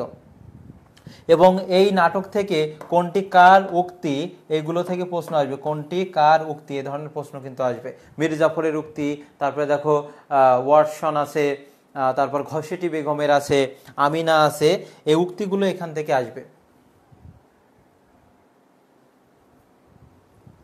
আর এখানে সঠিক উত্তর দেখো কি হবে, এই যে কখনো এই যে এখানে হবে অনুসর্গ হবে, সঠিক উত্তর অনুসর্গ। পরের প্রশ্নটি, আসো তুমি প্রভু জগৎ মাঝারে, এখানে হচ্ছে মাঝারে শব্দটি কি অর্থে ব্যবহার করা হয়েছে? আসো তুমি প্রভু জগৎ মাঝারে, এখানে হচ্ছে মাঝারে শব্দটি কি অর্থে? মাঝারে এটা তো অনুসর্গ, এটা কোন অর্থে ব্যবহার করা হয়েছে বলো?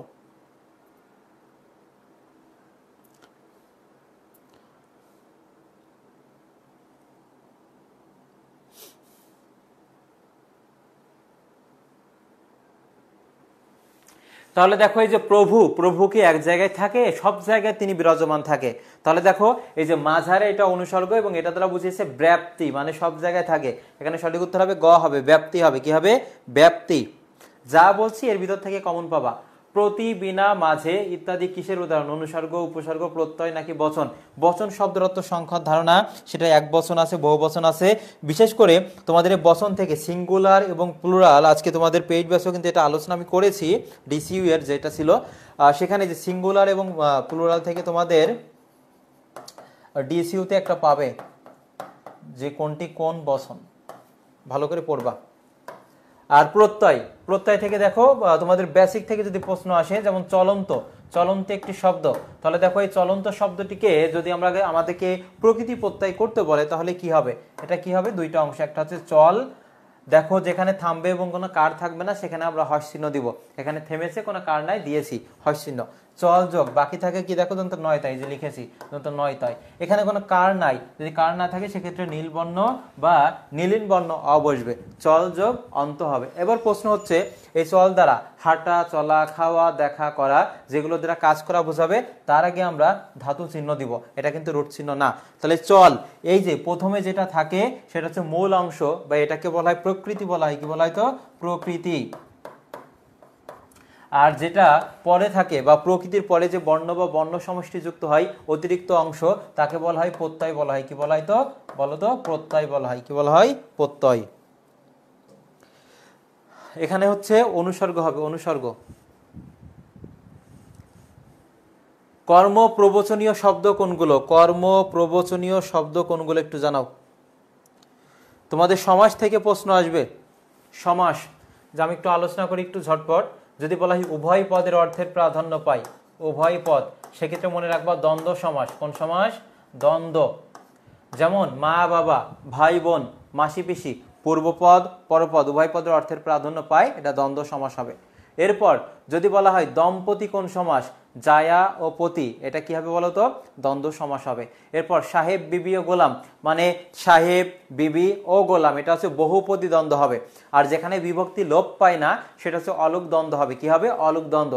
যেমন পথে ঘাটে, দুধে ভাতে, মায়ে ঝিয়ে, জলে স্থলে, যা যা বলছি মাথায় ধরে রাখো, পরীক্ষার হলে এটা মনে পড়বে।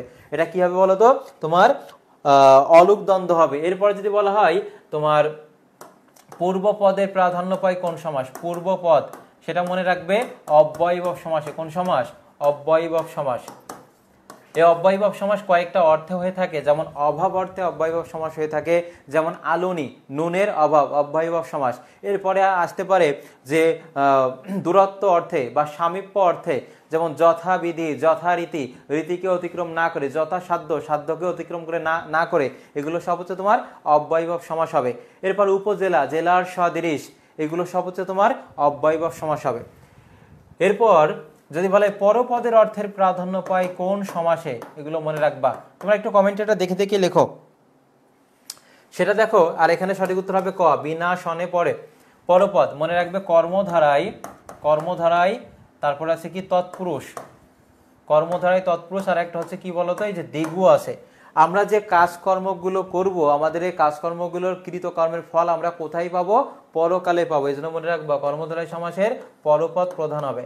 আরেকটা আছে পূর্বপদ পরপদ কোনো পদেরই অর্থের প্রাধান্য পায় না, তৃতীয় একটা পদের অর্থের প্রাধান্য পায়, তাকে বলা হয়েছে বহুব্রীহি। এখন প্রশ্ন হচ্ছে এই বহুব্রীহি নিজেই হচ্ছে বহুব্রীহি সমাস। বহু মানে অনেক, ব্রীহি শব্দের অর্থ ধান, বহু ধান আছে যার, এটা হচ্ছে তোমার বহুব্রীহি সমাস। আর এই বহুব্রীহি সমাসের মধ্যে প্রকারভেদ আছে, তার মধ্যে যেটা বেশি এসে থাকে, যেমন ব্যতিহার বহুব্রীহি। মনে রাখবে এই ব্যতিহার বহুব্রীহি হচ্ছে তোমার পারস্পরিক ক্রিয়া প্রতিক্রিয়ার ফলে হয়ে থাকে, যেমন কানাকানি, মারামারি, চুলাচুলি, গুতাগুতি, দেখো এইগুলো সব কি হবে? তোমার ব্যতিহার বহুব্রীহি হবে। আরো কিছু আছে, যেমন যদি বলে প্রভাত, প্রো থাকতে পারে, যেমন প্রভাত, প্রো যে ভাত, এরপরে থাকতে পারে যে প্রবচন, প্রো যে বচন, তারপর থাকতে পারে যে প্রগতি, প্রো যে গতি, এগুলো সব হচ্ছে তোমার কি বলতো? প্রাদি সমাস হবে। কি হবে? প্রাদি সমাস হবে, প্রাদি সমাস হবে। এরপর তোমরা একটু জানাও যে দেশান্তর, দেশান্তর থাকতে পারে, কালান্তর থাকতে পারে, মতান্তর থাকতে পারে, এই যে এইগুলো কোন সমাস? দেশান্তর কোন সমাস একটু জানাও। তারপর তোমাদের থাকতে পারে সপ্তাহ, সপ্তাহ কোন সমাস? তারপর থাকতে পারে যে সপ্তডিঙা, সপ্তডিঙা, এগুলো দেখো সপ্তাহ দ্বিগু সমাস। প্রথমে সংখ্যা থাকবে, শেষে সমাহার, এবং এই সমস্ত পদটি দ্বারা অনেকগুলো জিনিসের সমষ্টি বোঝাবে। সপ্তাহ, সপ্ত অহের সমাহার, অহ মানে দিন। সপ্তডিঙা, সপ্তডিঙার সমাহার। সাত সমুদ্র, সাত সমুদ্রের সমাহার, এগুলো দ্বিগু সমাস হবে। দেশান্তর, মনে রাখবে শব্দের শেষে যদি অন্তর থাকে, অন্তরটা কেটে আমরা কি লিখবো? অন্য লিখবো। কি লিখবো? অন্য। অন্য দেশ হবে। কালান্তর, অন্য কাল। মতান্তর, অন্য মত, এগুলো হবে নিত্য সমাস। কি হবে? নিত্য সমাস হবে, নিত্য। আর দেখো প্রভাত, প্রবচন, প্রগতি, এগুলো সব হচ্ছে প্রাদি সমাস হবে। কি হবে বলতো? প্রাদি সমাস হবে। এই প্র দ্বারা প্রকৃষ্ট রূপে বোঝায়। প্র দ্বারা কি বোঝায়? প্রকৃষ্ট রূপে বোঝায়। তারপর পরের প্রশ্নটি দেখো, এদেশের মাঝে একদিন সব ছিল, বাক্যে মাঝে অনুসর্গটি কি অর্থে ব্যবহার করা হয়েছে? এটা উত্তর করতে থাকো, আর এখানে আমি সন্ধি নিয়ে আলোচনা করব। সন্ধির তো অনেকগুলো প্রকারভেদ আছে, তার মধ্যে আমরা এখানে জাস্ট আলোচনা করব যে বিসর্গ সন্ধি। এখান থেকে প্রশ্নটা বেশি এসে থাকে। তাহলে দেখো এই বিসর্গ সন্ধি কিভাবে মনে রাখবো? শুরুতে বিসর্গ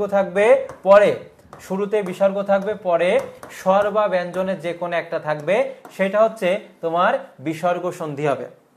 দেখো কিভাবে মনে রাখবে।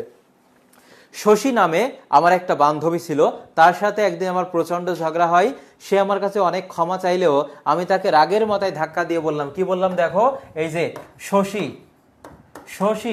স্বর ও সমান সমান বিসর্গ, অর্থাৎ রাগের মাথায় তো তুমি করে বললাম না, এই শশী সরে যা। তাহলে দেখো শশী স্বর ও বা তিন সরাও, মানে তিনটা সরিয়ে দিয়ে বিসর্গ বসাবে। উদাহরণগুলো দেখো কিভাবে পরীক্ষায় প্রশ্ন আসবে।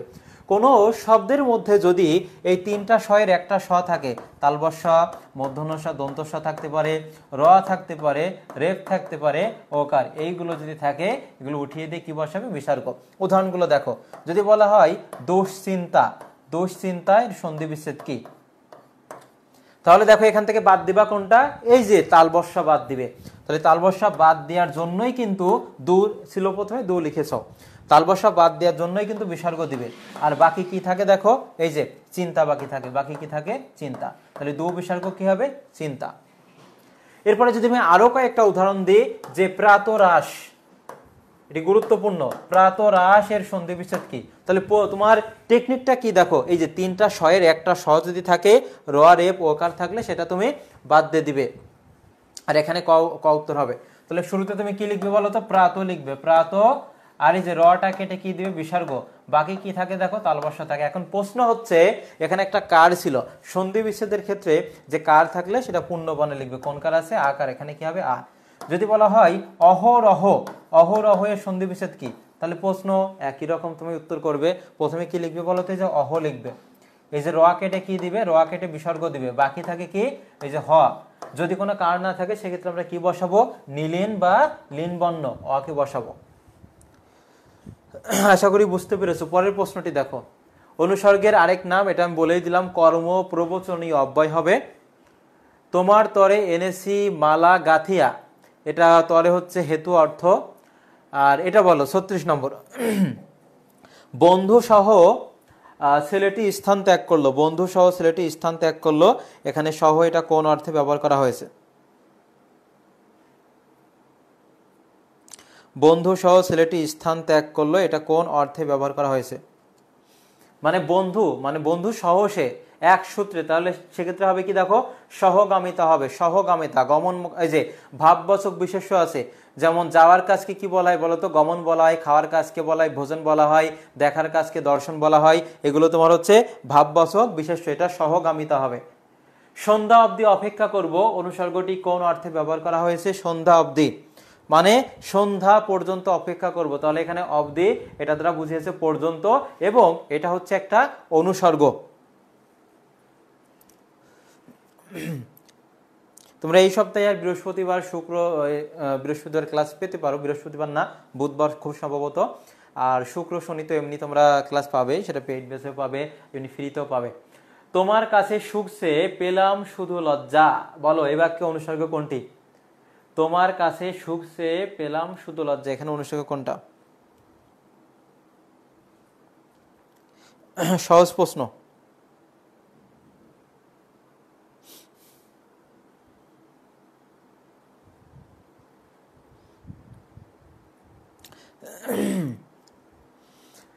তোমার না, এখানে তোমার হবে না, 38-এ আছি আমরা, তোমার কাছে শুকছে, সেই ক্ষেত্রে দেখো এখানে হতে থেকেছে, এই যে বিভক্তিগুলো কিন্তু তোমার অনুসর্গের ন্যায় কাজ করে। এটা কি হয় বলো তো?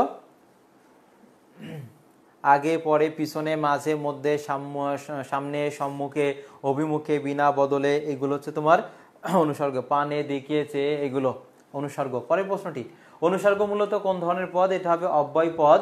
আর সর্বশেষ প্রশ্ন আমাদের, মন প্রতি 5 টাকা লাভ দিব এ বাক্যে কি অর্থে অনুসর্গের ব্যবহার করা হয়েছে? মানে প্রতি মন আমি কি 5 টাকা করে লাভ দিব, তাহলে এটা কোন অর্থে বলো? আর নেক্সট দিন কোন টপিকের ক্লাস নিব সেটা একটু জানিয়ে দাও, সেই অনুযায়ী প্রশ্নগুলো সাজাবো। আর এখানে সঠিক উত্তর হচ্ছে প্রত্যেক, মানে মন প্রতি, প্রত্যেক মনের প্রতি 5 টাকা করে লাভ দিব, অর্থাৎ এখানে প্রত্যেক অর্থে ব্যবহার করা হয়েছে। খ, তোমরা একটু জানাও ক্লাসটি কেমন লেগেছিল এবং নেক্সট দিন কোন টপিক থেকে ক্লাস নিব, তাহলে ওই টপিক থেকে হিউজ পরিমাণ প্রশ্ন রাখবো এবং বিস্তারিত আলোচনা করব, যার মাধ্যমে তোমাদের প্রিপারেশনটা আরো বেশি ভালো হবে। এবং শেষ পর্যায়ে বলতে হচ্ছে, যারা নার্সিংয়ে ফার্স্ট টাইম, যারা পরীক্ষা তো শেষ প্রায়, SSC 25, second time third time দিবে মনস্থির করেছো, সেরা সার্ভিস পেতে অবশ্যই নিউরনে তোমরা ভর্তি হবে এবং এক সেট বই তো পাবেই, আর হচ্ছে তোমরা ডিসকাউন্ট পাবে, 3500 টাকার ডিসকাউন্ট পাবে। এবং যারা প্রথম 100 জন অলরেডি তো হয়ে গিয়েছে, তারপরে তোমাদের একটা টি শার্ট দেওয়া হবে, আকর্ষণীয় টি শার্ট। সব মিলিয়ে একটু জানাও শেষে যে নেক্সট দিন তোমরা কোন টপিকের ক্লাস চাও।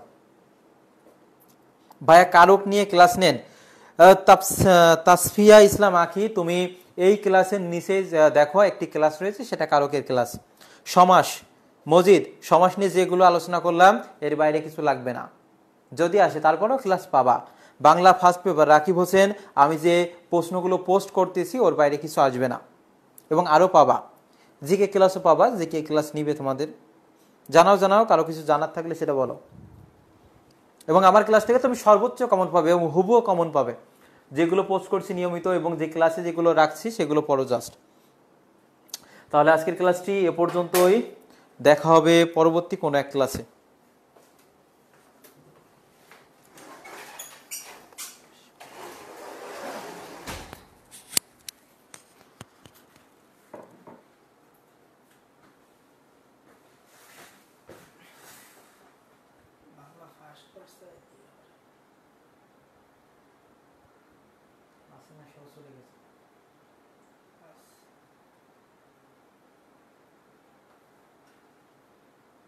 কাজ করতেছো,